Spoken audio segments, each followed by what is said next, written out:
Renungan Harian Selasa 28 November 2023. Raja Kemuliaan, Jaya dan Perkasa. Mazmur 24 ayat 1-10. Mari kita berdoa. Ya Tuhan, melalui kuasa Roh Kudus kami dibimbing untuk membaca dan merenungkan firman-Mu, dan Roh Kudus jugalah yang memampukan hamba-Mu untuk menjelaskan kehendak Tuhan. Dalam Yesus kami telah berdoa. Amin. Salam sejahtera. Semoga kita makin mampu mengagungkan Raja Kemuliaan dengan tunduk dan rela menjalankan perintah-Nya. Kita membuka hati kita untuk menerima Raja Kemuliaan yang jaya, gagah, dan perkasa secara pribadi dan dalam persekutuan jemaat, sehingga pintu surga dibukakan bagi kita oleh Raja Kemuliaan. Seperti ungkapan dalam Mazmur 24 ayat 7-8. Angkatlah kepalamu, hai pintu-pintu yang berabad-abad, supaya masuk Raja Kemuliaan. Siapakah itu Raja Kemuliaan? Tuhan jaya dan perkasa, Tuhan perkasa dalam peperangan. Puji-pujian Mazmur 24 ini menunjuk kepada Mesias, Raja Kemuliaan, Tuhan Yesus. Kita mempersiapkan diri menanti kedatangan Raja Kemuliaan dengan terus berdoa agar Raja Kemuliaan dan Kerajaan Allah segera datang, karena waktunya sudah dekat.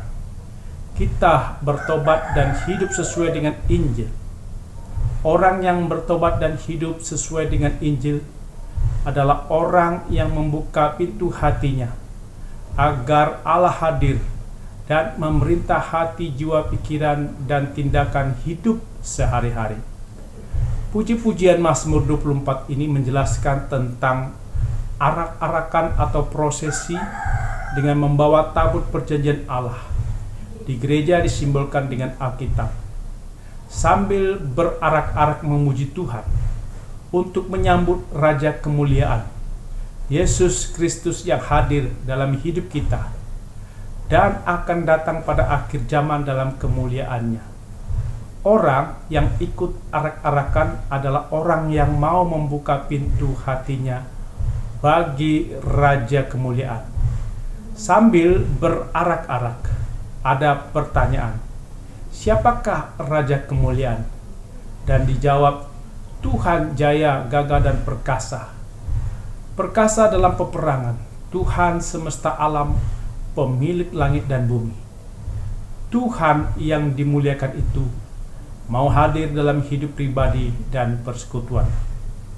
Pada hari Minggu, kita menghormati kehadiran Raja Kemuliaan dengan hadir bersama-sama pada arak-arakan atau prosesi, bukan hadir pada saat pembacaan firman Tuhan. Memang ada orang karena alasan tertentu bisa datang beribadah pada saat pembacaan firman.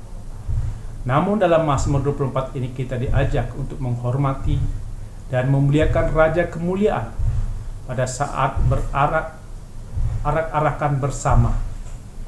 Kita datang dalam arak-arakan dengan segenap hati, membuka pintu hati kita agar firman Tuhan yang dibaca dan direnungkan bisa kita terima sebagai bukti kita menerima perintah Raja Kemuliaan dan tunduk serta taat pada Raja Kemuliaan. Kita membuka pintu hati, termasuk memberi kepada Tuhan harta milik yang dipinjamkan kepada kita, sebab Tuhan adalah pemilik sesungguhnya. Sikap mengagungkan dan menghormat karena kita mengingat betapa besarnya Allah dengan karya penciptaan, pemeliharaan, penyelamatan, perlindungannya, dan mau memperhatikan umatnya. Yesus adalah Raja Kemuliaan yang telah menyelesaikan pekerjaannya di bumi, kemudian naik ke surga, dan pintu gerbang surga terbuka baginya. Pintu gerbang surga adalah pintu-pintu yang berabad-abad yang telah ditutup bagi kita yang berdosa.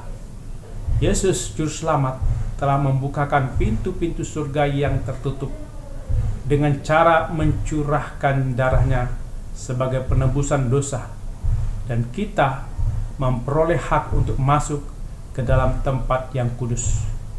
Pintu surga dibukakan karena Yesus Raja kemuliaan, jaya, gagah, dan perkasa, telah mengalahkan kuasa iblis yang menguasai manusia. Yesus perkasa dalam peperangan untuk menyelamatkan umatnya dan menaklukkan musuh-musuhnya dan musuh-musuh umatnya. Raja kemuliaan adalah raja yang adil, memberi keamanan, perlindungan, damai, dan kemakmuran atau sejahtera.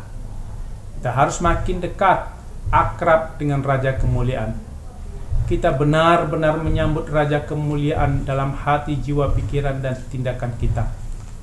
Ketika Allah sebagai Raja benar-benar tinggal dalam kehidupan umat, maka hidup umat dan pemimpin atau gembala akan mengikuti kehendak Allah dan janji Allah. Tuhan akan memberikan berkat-Nya pada umat, memberi keselamatan, yaitu aman, damai, adil, benar, makmur, atau sejahtera. Allah menjadi Raja dalam hidup umat, maka keadilan, kebenaran kita lakukan. Hidup benar dan adil adalah hidup dengan bela rasa, peduli satu sama lain, terutama bagi yang membutuhkan. Bila ada keadilan, akan ada rasa aman, damai, dan kemakmuran. Ado HC, Pengharapan Kristen, Kanisius 2005. Bagi orang yang menolak, tidak menyambut Raja kemuliaan, tidak menghormati, menghina, tidak tunduk pada Raja kemuliaan, maka akan menerima hukuman murka dari Tuhan. Orang ini termasuk dalam kelompok kambing. Mereka akan menerima murka Tuhan dalam penderitaan kekal. Mereka yang menyambut dan menghormati, tunduk pada perintah Raja kemuliaan, masuk dalam kelompok domba, masuk ke kerajaan Allah. Orang yang menghormati dan menyambut Raja kemuliaan adalah orang-orang yang menjaga diri dari semua perbuatan dosa. Mereka bersih tangannya dan murni hatinya. Orang yang tidak menyerahkan dirinya kepada penipuan atau sesuatu yang semu. Orang yang tidak bersumpah palsu. Orang yang akan menerima berkat dari Tuhan dan menerima keadilan dari Allah yang menyelamatkan dirinya. Orang-orang yang menanyakan Tuhan, yang mencari wajah Tuhan. Orang yang murni hatinya adalah orang yang murni perilaku, tidak munafik, tidak pura-pura baik atau lembut, tapi dalam kenyataan kasar, penuh kekerasan. Orang yang murni hati adalah orang yang murni dalam persekutuan dengan Allah, tidak pura-pura bersekutu dengan Allah, tidak ibadah lahiriah saja. Orang yang hatinya penuh penipuan, palsu, maka ucapan dan perbuatan juga penuh tipu dan kepalsuan. Seperti calon pemimpin yang janji-janji palsu demi memenangkan suara. Begitu memerintah, yang terjadi ketidakadilan, kekerasan, ketidakdamaian, tidak aman, tidak makmur, atau tidak sejahtera. Rekayasa hukum demi kepentingan pribadi, keluarga, kelompok tertentu. Makin banyak nepotisme, kolusi, dan korupsi. Orang yang murni hatinya dalam berdoa juga murni untuk mengasihi Tuhan, mengasihi sesama, dan mengasihi diri sendiri. Tidak mengikuti nafsu kedagingan seperti serakah, mencari keuntungan diri sendiri, egois, otoriter.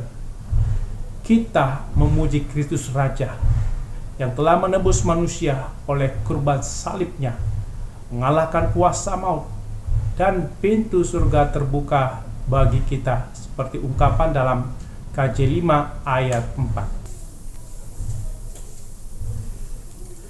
Kristus Raja mulia,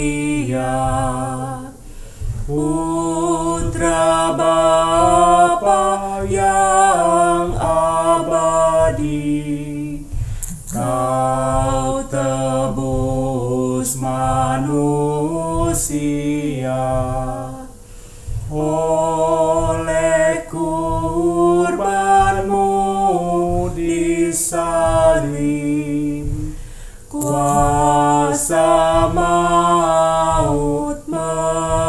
menyerah, surga pun terbukalah.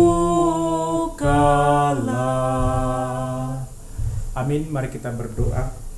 Ya Tuhan, mampukan kami mengagungkan Raja kemuliaan dengan tunduk dan rela menjalankan perintah-Nya. Kami membuka hati kami untuk menerima Raja kemuliaan yang jaya, gagah, dan perkasa secara pribadi dan dalam persekutuan jemaat. Dan pintu surga dibukakan bagi kami oleh Raja kemuliaan. Dalam nama Yesus kami berdoa. Amin.